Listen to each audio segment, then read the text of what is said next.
사무엘하 강해 62번째 시간입니다. 지난 주일은 압살롬의 반역으로 인해서 다윗이 예루살렘 성을 떠나면서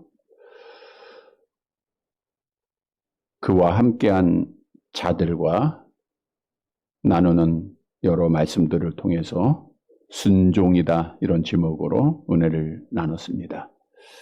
다윗은 하나님의 섭리임을 받아들이고 그 뜻에 순종했고, 또 다윗이 순종하니까 그와 함께한 자들도 100% 순종을 합니다. 그래서 순종함으로 하나님 앞에 복을 받는 자가 되었음을 지난주의 말씀을 통해서 우리에게 증거해 주셨습니다.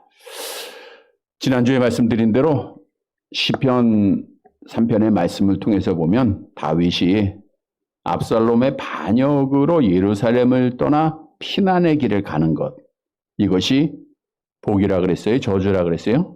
네, 결국은 복이 되었다, 이런 말씀을 우리에게 교훈해 주고 있죠.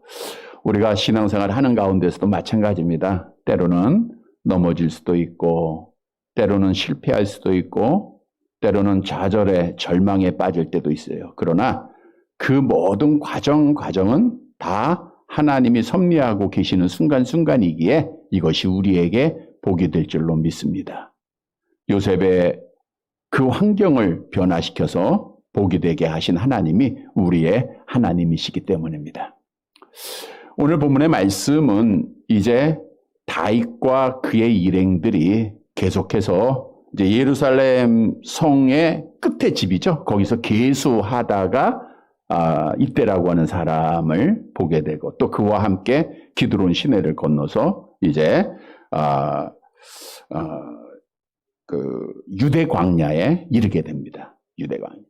그래서 시편 63편의 말씀이 다윗이 기드론 시내를 건너서 유대 광야에 이르렀을 때 기록한 시예요.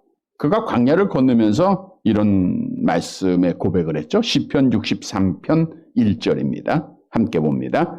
하나님이여, 주는 나의 하나님이시라. 내가 간절히 주를 찾되 물이 없어 마르고 황폐한 땅에서 내 영혼이 주를 갈망하며 내 육체가 주를 앙모하나이다. 이 다윗이 피난길에 유대 광야에 이르게 돼요. 광야니까 아무것도 없을 거 아니에요.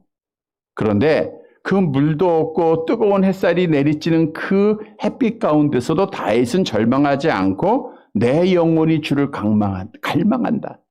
즉 다윗은 그 실제의 광야의 삶을 영혼의 광야의 삶으로 받아들인 거예요.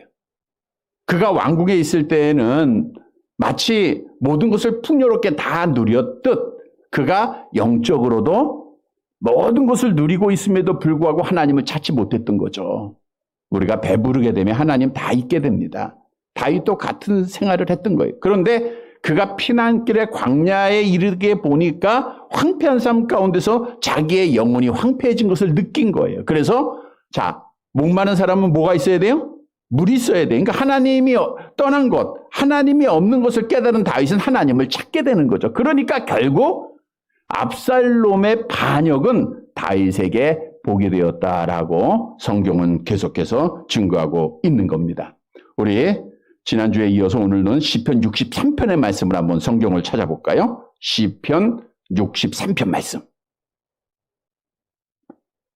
다윗이 유대 광야에서 피난길을 시작하면서 하나님 앞에 자기의 처지를 원망하지 않고 찬양하고 있는 말씀인데, 이게 복이라고 하는 증거가 되겠죠? 먼저 2절과 3절 봅니다. 63편 2절 3절 시작. 내가 주의 권능과 영광을 보기 위하여 이와 같이 성소에서 주를 바라보았나이다. 주의 인자하심이 생명보다 나음으로 내 입술이 주를 찬양할 것이다. 그가 주의 성소를 바라봐요. 하나님을 바라본 거죠. 주의 성소에는 하나님이 계시니까. 그리고 나서 입술이 원망해요? 불평해요? 찬양해요? 찬양하는 거예요. 그에게 찬양할 수 있는 조건은 아무것도 없어요. 신도 신지 못하고 도망가는 그 그 피난길에 여호와 하나님을 찬양하는 거예요. 그리고 다윗은 하나님께서 자기와 함께 하심으로 승리할 것을 확신하게 되죠. 우리 8절로 내려가 볼게요. 8절, 9절, 10절, 11절 계속 봅니다. 나의 영혼이 주를 가까이 따르니 주의 오른손이 나를 붙드시거니와 나의 영혼을 찾아 멸하려 하는 그들은 땅 깊은 곳에 들어가며 칼의 세력에 넘겨져 승량의 먹이가 되리이다. 왕은 하나님을 즐거워하리니 주께 맹세한 자마다 자랑할 것이나 거짓말하는 자의 입은 막히 이르다. 그는 유대 광야의 피난길 속에서도 승리를 확신합니다. 그리고 하나님을 찬양하는 거예요. 여호와 하나님이 자기와 함께 하심을 신앙한 거예요. 이게 복이에요. 이게 복받은 자의 믿음입니다. 우리도 다윗의 아름다운 믿음을 본받아서 하나님 앞에 복의 증거가 되는 살아가는 성도들이 되시기를 간절히 바랍니다. 다윗이 복받았다는 것은 모든 게 왕이 되고 누렸다 이게 아니에요. 환난 중에도 시험 중에도 고난 중에도 낙심하지 않고 하나님을 찬양하고 하나님을 의지한 것, 이게 복이에요. 여러분, 우리가 지난주에도 말씀드린 대로 하나님의 특별한 은혜로 구원받은 자들, 우리는 하나님이 나를 부를 때까지 뭘 받아야 돼요? 하나님의 은혜를, 하나님의 복을 계속해서 받아야 됩니다. 우리 여호와 하나님만이 생사하 복의 주관자예요. 우리를 부하게도 하시고 가난하게 하시고 살리게도 하시고 죽이기도 하세요. 병도 들게 하시고 병도 낫게 하시고 넘어지게도 하시고 일으키기도 하시고 모든 것이 하나님에게 달려서, 그래서 하나님 앞에 복을 받아야 돼. 오늘 본문의 말씀은 다윗이 복을 받은 자가 아니라 이때라고 하는 사람이 하나님 앞에 복을 받더라고요. 그래서 이때가 어떻게 하나님 앞에 이렇게 귀한 복을 받았는가? 정말 복을 받을 만한 자격이 없어요. 그런데 하나님이 복을 주시더라고요. 그래서 이때처럼 우리도 정말 이방인으로서 하나님 앞에 복받을 만한 자격은 없지만 하나님의 은혜 속에 하나님 앞에 복을 받아서 하나님 앞에 영광을 돌리고 하나님 앞에 정말 기쁨이 되는 살아가는 성도들이 되시기를 간절히 바랍니다. 첫째로 이때처럼 복을 받기 위해서는 여호와의 종의 축복을 받아야 돼요. 그러니까 여호와의 종의 축복을 받는다, 이것은 하나님께서 주시는 복을 받는 증거입니다. 본문 19절의 말씀을 한번 볼게요. 이제 다윗이 예루살렘 성을 빠져나왔죠? 자기의 일행들과 함께 빠져나오는데 다윗을 따르는 자들이 많이 있으니까 자기와 함께한 자들이 누구인지 알 수가 없잖아요. 그래서 마지막 예루살렘 끝집에서 다윗이 점호를 합니다. 아, 누가 나와 함께 했는가 한 사람 지나가게 하잖아요. 그런데 그 중에 누가 있었냐 하면 19절 함께 봅니다. 그때에 왕이 가드 사람 이때에게 이르되 어찌하여 너도 우리와 함께 가느냐? 너는 쫓겨난 나그네이니 돌아가서 왕과 함께 네 곳에 있으라. 가드 사람 이때를 발견하게 되는 거예요. 그러니까 이때는 어디 사람이요? 가드 사람. 가드는 어디예요? 블레셋이잖아요. 블레셋 나라에 5대 도시가 있어요. 그 도시 중 하나가 가드입니다. 우리 사무엘상 16장 17절의 말씀은 블레셋 사람들이 하나님의 궤를 베스메스로 보내면서 이렇게 말씀했죠. 함께 봅니다. 블레셋 사람이 여호와께 속건 제물로 드린 금 독종은 이러하니 아스돗을 위하여 하나요? 가사를 위하여 하나요? 아스글론을 위하여 하나요? 가드를 위하여 하나요? 에그론을 위하여 하나이다. 그래서 아스돗, 가사, 아스글론, 가드, 에그론은 블레셋의 유명한 5대 도시입니다. 그러니까 5대 도시는 블레셋 전체를 말하고 있는 거예요. 그러니까 가드라고 하는 땅은 어느 나라에 속한 거예요? 블레셋. 그리고 유명한 사람의 고향이죠. 누구일까요? 골리앗. 예, 골리앗이 블레셋 가드 사람이다, 이렇게 성경은 나와 있고요. 또 뭐 가드에 대한 내용들이 많습니다. 하나님의 법궤를 이제 블레셋 사람들이 가드로 옮겼던 그런 내용도 있고, 그러다 하나님 앞에 저주받죠. 또 다윗이 사울이 자기를 죽이려고 할 때 아이고 내가 도무지 유대 땅에서는 살 길이 없어 라고 블레셋으로 내려가게 되죠. 어디로 갔었는가? 사무엘상 21장 10절에 나와 있어요. 함께 봅니다.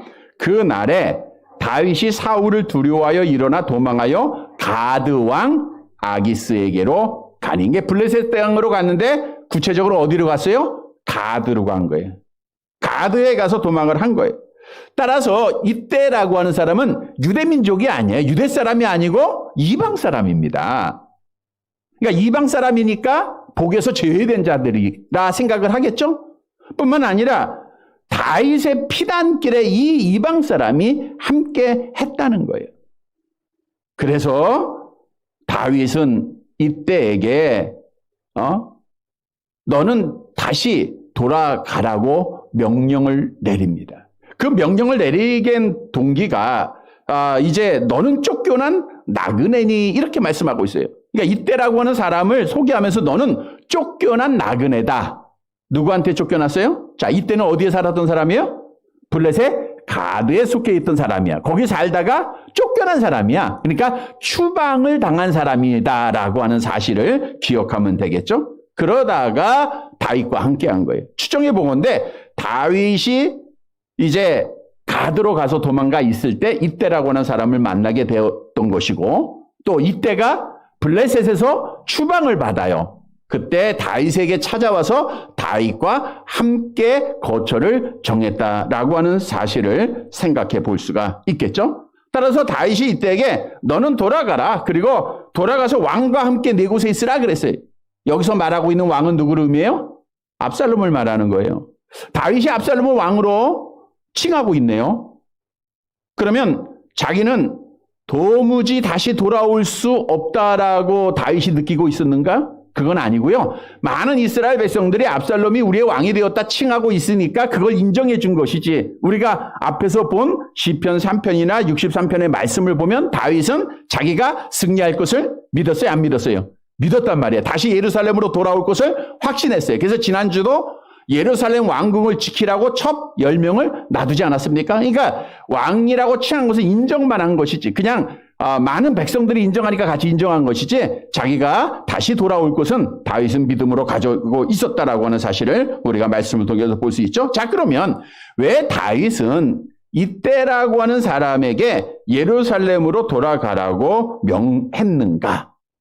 자, 이때는 어디에서 추방을 받았어요? 자기의 본국에서 블레셋 추방을 받았어요. 그러니까 유대 땅은 자기에게 나그네예요. 나그네의 삶이라고 하는 것은 불안한 삶입니다. 또 추방을 받아 오기까지 얼마나 많은 고생을 했겠습니까? 예를 들어 우리나라에도 이제 탈북을 한 많은 분들이 있죠. 3만여 명이 되는 분들이 탈북을 하는데 쉽게 탈북한 분은 몇 분 없어요. 다 어렵게 뭐 수만 킬로를 뭐 걷고 뭐 죽을 고비를 넘어서 어떻든 왔어요. 그 사람들이 그 피곤한 길을 다 넘어서 남한에 도착을 해서 누리고자 하는 것은 평안한 삶이에요. 자유입니다.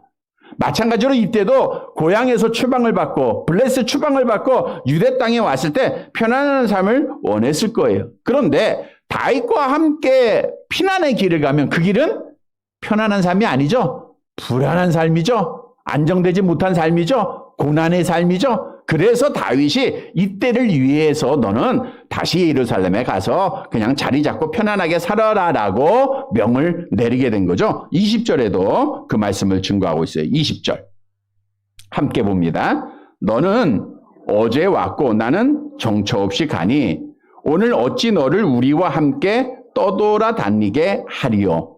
너도 돌아가고 네 동포들도 데려가라. 은혜와 진리가 너와 함께 있기를 원하노라 하니라. 너는 어제 왔다. 이건 말 그대로 어제 왔다는 것은 하루 전에 왔다 그 뜻이 아니라 시간적으로 멀지 않는 과거에 왔다. 그러니까 이제 며칠 전 또는 뭐 몇 달 전, 뭐 하여튼 길지 않은 시간에 왔다라는 거예요. 너는 얼마 전에 왔지 않느냐. 그리고 나는 지금 정처 없이 가고 있다.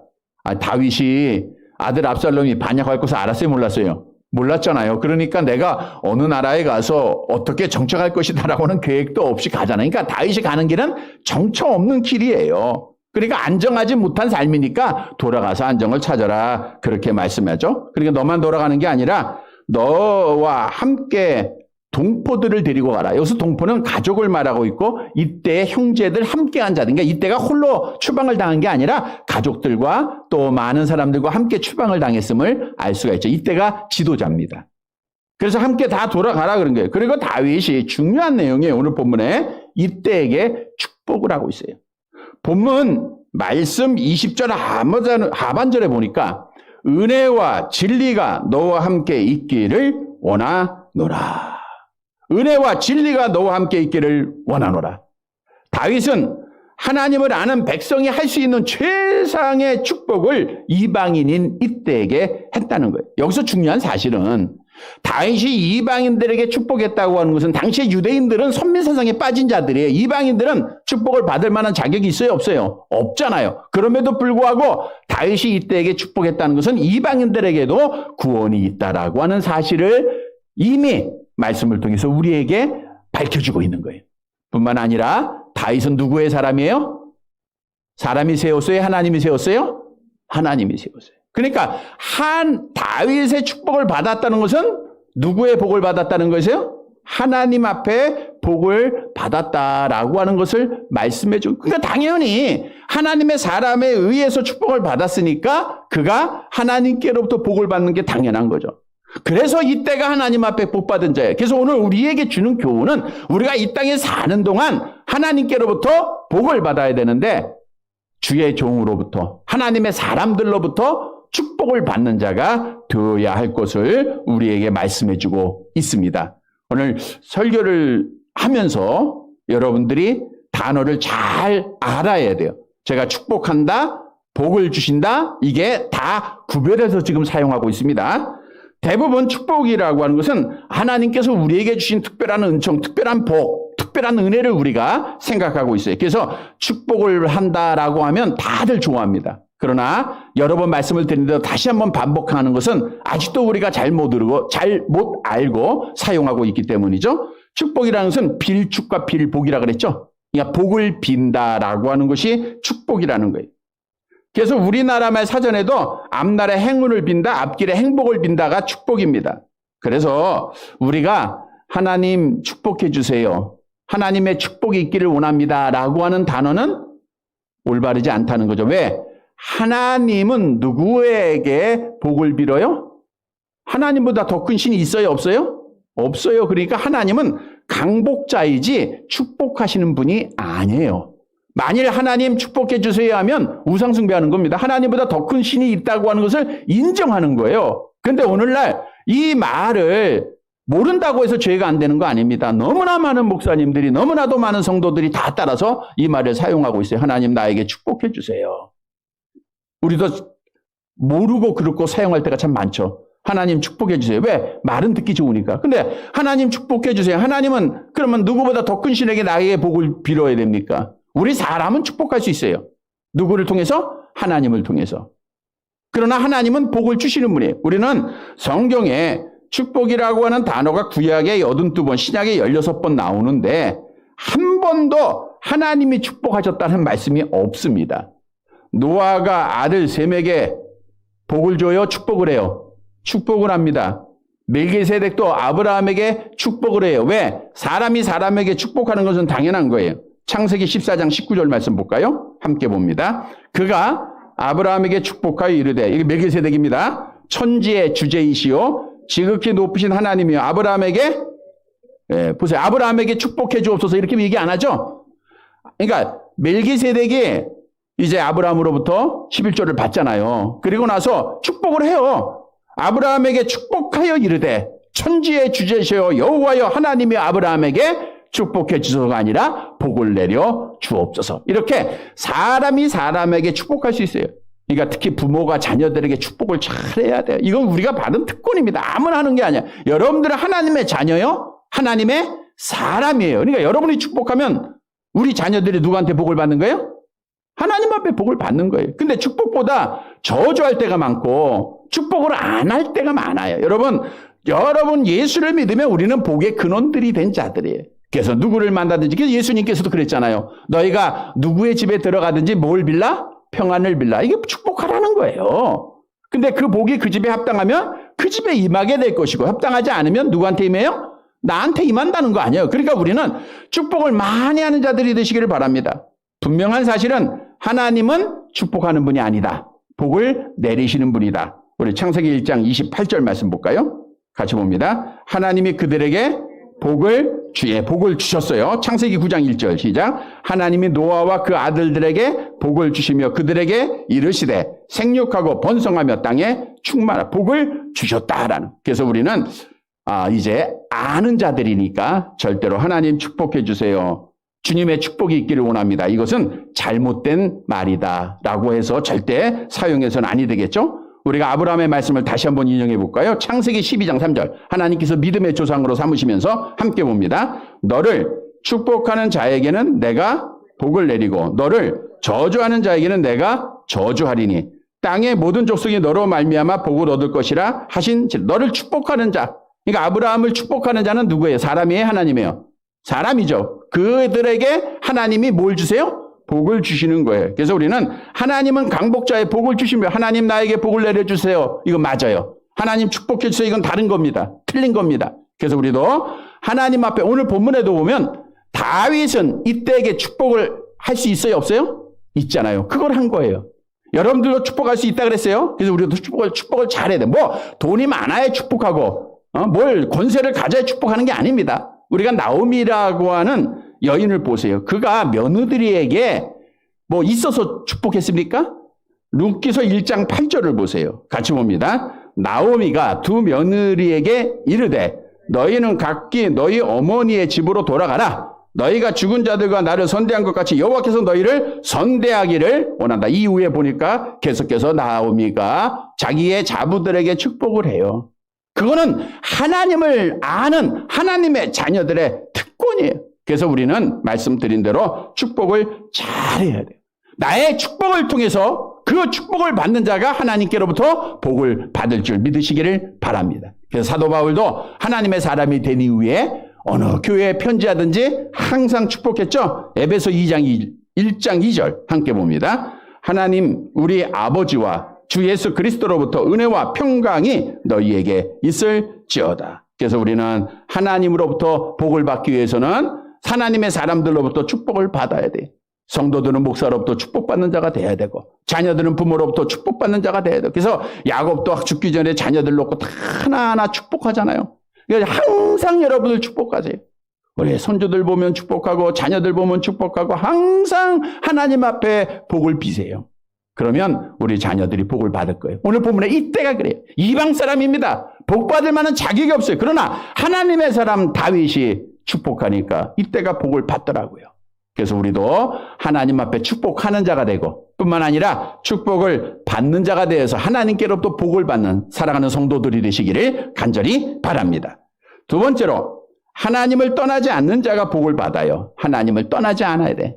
반대로 얘기하면 하나님 떠나면 복이 다 없어지는 거예요. 본문 21절 말씀 볼까요? 자, 이때가 다윗이 돌아가라 라고 이야기할 때 참 멋진 고백을 합니다. 멋진 맹세죠. 함께 봅니다. 이때가 왕께 대답하여 이르되 여호와의 살아계심과 내 주 왕의 살아계심으로 맹세하옵나니 진실로 내 주 왕께서 어느 곳에 계시든지 사나 죽으나 종도 그곳에 있겠나이다 하니. 이때는 이방 사람이라 그랬죠. 그런데 누구의 이름으로 맹세를 해요? 하나님의 이름. 그것도 아주 멋져. 여호와의 살아계심과 내 주 왕의 살아계심을 두고 맹세한다. 그러니까 이때는 이미 여호와 하나님을 아는 자였다라고 하는 사실을 증거해주고 있어요. 이 맹세는 당연히 하나님을 섬겼던 자들의 맹세하는 방법입니다. 여호와의 살아계심을 두고 맹세하오니. 근데 오늘 본문에 보니까 이때는 여호와와 다윗을 계속해서 언급함으로 맹세했어요. 이것은 하나님으로부터 기름 부음 받아 왕이 된 다윗에 대한 충성이 곧 하나님에게 대한 충성이다라고 하는 사실을 고백한 말씀입니다. 그리고 그 다음에 뭐라 그래요? 내 주 왕의 살아계심으로 맹세하옵나니 뭐예요? 진실로 내 주 왕께서 어느 곳에 계든지 사나 죽으나 종도 그곳에 있겠나이다. 참 멋있죠? 내 주 왕께서 어느 곳에 계시든지 어디를 가든지 사나 죽으나 종도 왕과 함께 하겠습니다. 야, 복을 받을 만한 말이죠? 복을 받을 만한 말. 내가 사나 죽으나 이때는 다윗이 여호와 하나님의 종이라고 하는 사실을 알았어요. 그래서 그는 다윗을 떠나지 않는 것이 하나님을 떠나지 않는 것임을 알았기에 나는 사나 죽으나 하나님의 종입니다. 나는 사나 죽으나 여호와 하나님을 떠나지 않겠습니다. 나는 사나 죽으나 하나님의 교회를 떠나지 않겠습니다. 라고 고백을 한 거예요. 하나님이 보시기에 좋았을까요? 나빴을까요? 좋았죠. 그러니까 하나님이 복을 주시죠. 여러분, 우리에게 주는 교훈입니다. 이때는 하나님 떠나지 않았어요. 그래서 하나님 앞에 복을 받았다라는 거예요. 이런 성도들이 되시기를 바랍니다. 그런데 오늘 이때가 다윗에게 하는 이 말씀을 딱 들으면 누가 연상이 되죠? 네? 사도 바울. 네, 사나 죽으나 주의 것입니다라고 하는 고백. 예, 맞습니다. 사도 바울도 또 그렇게 유명한 사람은 아니고요. 예. 앞에 첫째 대지에서 언급한 나오미의 며느리였던 누구예요? 예. 눌시라고 하는 여인이 생각이 나죠. 이제 나오미가 자기 아들들이 다 죽으니까 자부들한테 고향으로 돌아가라 그랬잖아요. 다윗이 이때에게 너 돌아가라 똑같은 말이에요. 근데 그때 룻이 그 시어머니에게 참 멋진 고백을 해요. 룻기서 1장 16절 17절.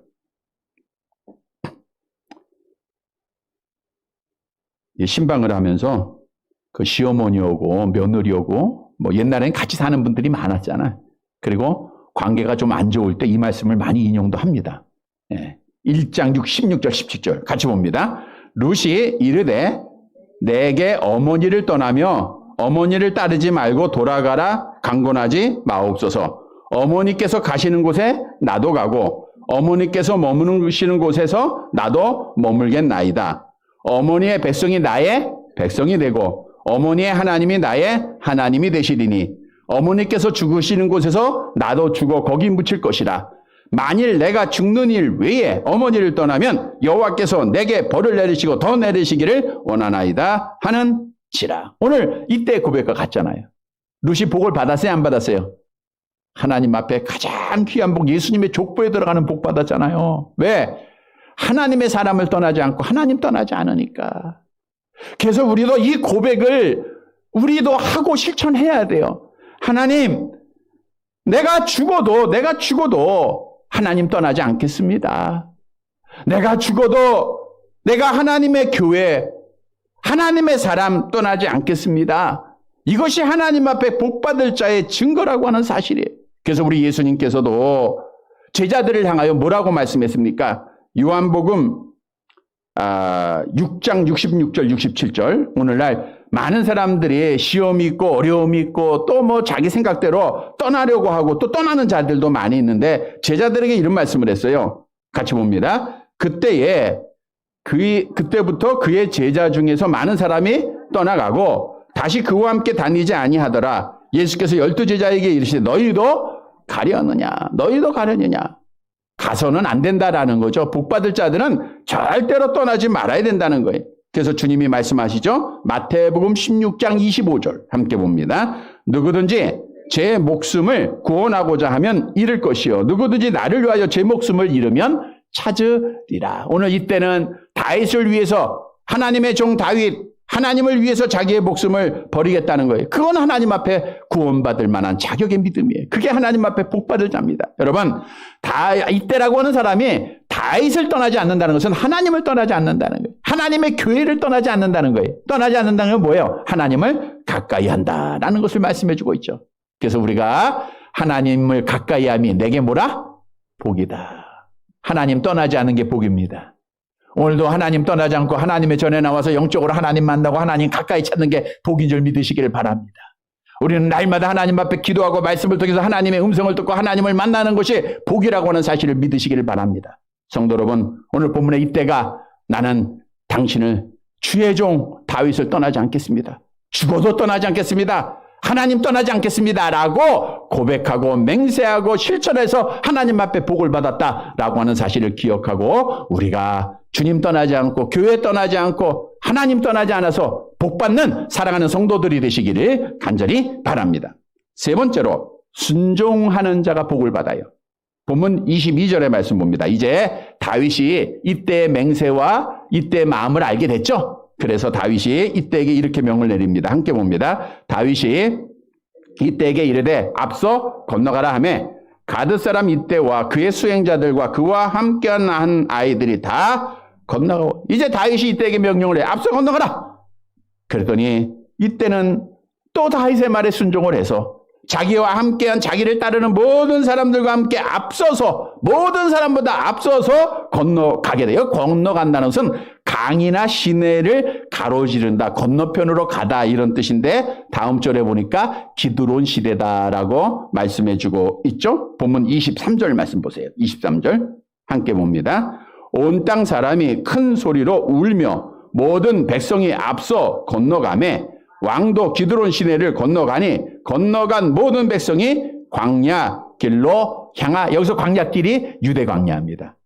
시편을 기록한 말씀에 유대 광야. 그러니까 다윗은 참 이렇게 도망가면서도 하나님과 영적으로 깊은 교제 속에 많은 시를 썼어요. 그가 이러한 환난과 고난과 시험이 없다고 하면 시편이 안 나왔어요.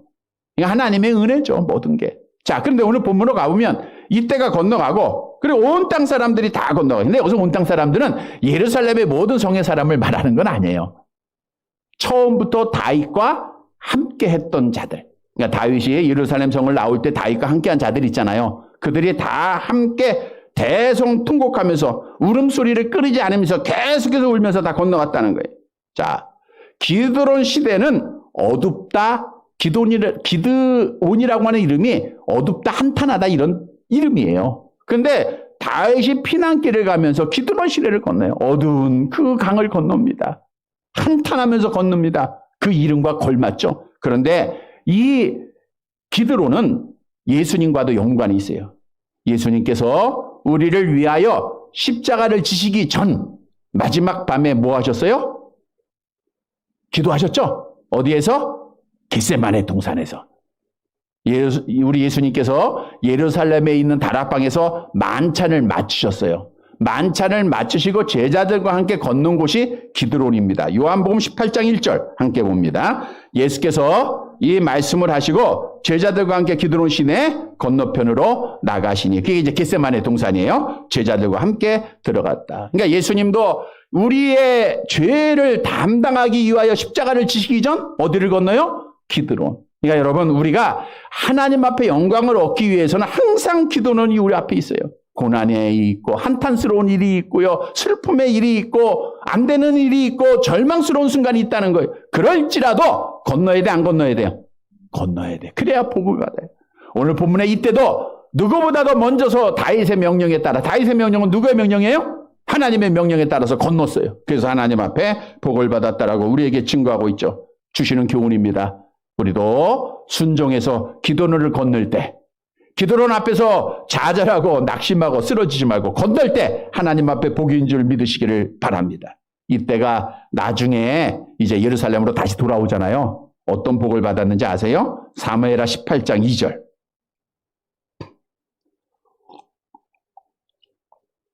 같이 봅니다.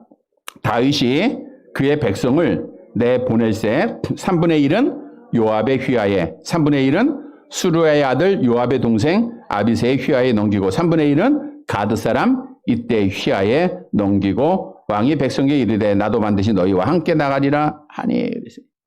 요압과 아비새와 동등한 위치까지 올라가요. 이방 사람이에요. 하나님 앞에 복을 받지 못하면 이렇게 높아질 수 없죠. 하나님이 그렇게 이때에게 복을 주신 거예요. 얼마나 귀한 복을 줬습니까? 왜요? 순종하는 자니까. 성경도 순종하는 자에게 하나님 앞에 복이 있음을 우리에게 말씀하고 있죠. 시편 119편 1절 함께 봅니다. 행위가 온전하여 여호와의 율법을 따라 행하는 자들은 복이 있으며. 그래서 신앙생활은 복받기 위해서 뭐 해야 돼요? 예해야 돼요. 예. 아니요 하면 돼요, 안 돼요? 안 되는 거예요. 주영아, 아니요 하면 안 된대. 예 하는 예. 예. 하나님께서 말씀하실 때 예해야 됩니다. 하나님의 사람이 말할 때 예해야 됩니다. 우리가 마찬가지잖아요. 자녀들 키워도 자녀들이 예할 때 기분이 좋죠. 그리고 있는 거 다 주고 싶죠. 근데 아니요 하면 이 기분이 나쁜 거예요. 예. 하나님도 마찬가지. 하나님도 우리와 같은 감성을 가지고 계세요. 우리가 예하면 좋아하세요. 그래서 우리는 정말 하나님 앞에 예하는 자가 돼야 돼요. 우리가 신앙하고 있는 예수는 예하고 아니라 함이 되지 않았다. 수없이 성경은 우리에게 증거하고 있어요. 그래서 신앙생활은 예하는 겁니다. 이것이 하나님 앞에 복받는 길이에요. 그런데 예를 요구할 때 모든 게 다 예할 만한 자리에서 예를 요구하는 게 아니에요. 아브라함에게 75년 동안이나 정도로던 고향을 떠나라. 이게 가능한 일입니까? 뭘 주고서 떠나라 그래야지. 그냥 가라는 거예요. 근데 이해하잖아요. 너 독자 이삭을 바쳐라. 그냥 이해하잖아요. 하나님 앞에 복받은 자들은 뭔가 이룰 것을 손에 쥐고 간 자들이 아니에요. 믿음으로 이해하는 겁니다. 이게 진짜 순종이에요. 우리는 보지 못하고 믿는 자가 복이 있는 겁니다. 하나님의 말씀에 순종하는 자가 복이 있는 거예요. 그래서 순종하는 자에게 성경은 다시 한번 우리에게 약속합니다. 신명기 28장 12절 함께 봅니다. 여호와께서 너를 위하여 하늘의 아름다운 보고를 여시사 내 땅에 때를 따라 비를 내리시고 내 손으로 하는 모든 일에 복을 주시리니 내가 많은 민족에게 꾸어질지라도 너는 꾸지 아니할 것. 우리나라가 복받은 것, 이만큼 경제 대국이 된 것도 하나님께서 복의 근원이시니까 순종하는 하나님의 사람들을 통해서 주신 거예요. 근데 오늘 하나님을 대항하려고 하고 있어요. 하나님의 가증한 것을 법으로 만들려고 해요. 이건 다 잘못된 겁니다. 그래서 어제 저녁에 서울시의 법원과 경기도의 법원이 조금 달라요. 그러니까 내용은 같은데 지금 정부에서 대면 예배를 금지한 것은 위헌이다라고 얘기는 했어요. 법원에서. 위헌이다. 이건 형편성에 어긋난다. 왜냐하면 뭐 백화점도 열고 음식점도 열고 다 여는데 왜 교회만 문 닫게 하고 예배드리지 못하느냐. 이것은 헌법의 종교 자유에 잘못됐다라고 인용을 했어요. 법원에서. 그건 잘한 거예요. 그런데 그 다음이 문제예요. 그 다음은 서울시에서는 뭐 방송 이용해가지고 19명까지만 비대면 예배를 드려라 이렇게 얘기를 했어요. 그래서 이제 우리 예자연에서 또 이제 건의를 했죠. 비대면 예배가 어디 있느냐. 그 말 현혹하는 거지. 근데 어저께는 비대면 예배라는 단어는 없고 대면 예배를 드리되 19명까지만 드려라. 이렇게 인용이 됐습니다. 그러니까 우리가 지금 예배 드리는 것은 뭐 당연히 그것 때문에 드린 건 아니에요. 우리는 그래서 사실은 1부, 2부 나눌까도 생각을 했어요. 맞춰서 해볼까. 근데 그게 뭐 저들한테 우리가 지는 것 같은 기분이 들더라고. 우리가 20명이 넘어도 예배 드리는 것이고요. 나오는 대로 하나님 앞에 예배 드리는 거예요. 그래서 우리는 하나님 앞에 예배 드리는데 이것이 이제 법조계 인정됐다고 해서 예배 드리는 게 아니라 우리는 하나님께서 말씀하고 있기 때문에 예배 드리는 겁니다. 하나님께서 항상 하나님의 말씀에 순종하면 돼요. 세상에 어떤 말에 순종하는 게 아니라 이 말이 충동이 있을 때는 하나님의 말씀에 우선권이 들어야 돼요. 그래서 우리는 하나님의 말씀에 따라 순종해서 이 나라가 복을 받았잖아요. 우리를 통해서 이 나라가 복을 받습니다. 여러분의 순종으로 여러분의 자녀들이 복을 받고요. 여러분의 순종으로 교회가 복을 받고요. 여러분의 가정이 복을 받습니다. 성도 여러분, 오늘 이때를 통해서 이때 모든 사람들이 다 복을 받고 이때도 복을 받았어요. 우리도 순종의 사람이 되어서 예해서 하나님 앞에 복의 근원이 되는 귀한 성도들이 되시기를 간절히 바랍니다. 말씀을 정리해 드립니다. 여러분, 우리는 하나님 앞에 복을 받아야 돼요. 은혜를 계속해서 받아야 믿음 지킵니다. 하나님의 은혜가 아니면 살 수 없는 자들이에요. 날마다 하나님, 지난주에 말씀대로 하나님 앞에 은혜 구하는 자들이 돼야 돼요. 오늘 본문에 보면 이때라고 하는 사람이 어떻게 복을 받았는가. 먼저는 하나님의 사람으로부터 축복받았어요. 그래서 우리도 축복을 받는 자가 되고 축복하는 자가 돼야 됩니다. 두 번째로는 하나님을 떠나지 않는, 내가 죽어도 살아도 떠나지 않겠습니다 라고 하는 고백을 가지고 지켰어요. 세 번째로는 순종을 했어요. 그래서 하나님이 정말 아름다운 보고를 열으셔서 이때와 그의 가정에 그의 모든 무리들에게 다 복을 주셨어요. 사랑하는 성도 여러분, 오늘 주신 말씀 따라 우리도 하나님 앞에 복 받을 만한 사람이 되어서 이때처럼 복 받아서 우리 하나님 앞에 영광을 돌리는 사랑하는 성도들이 되시기를 주님의 이름으로 간절히 바랍니다.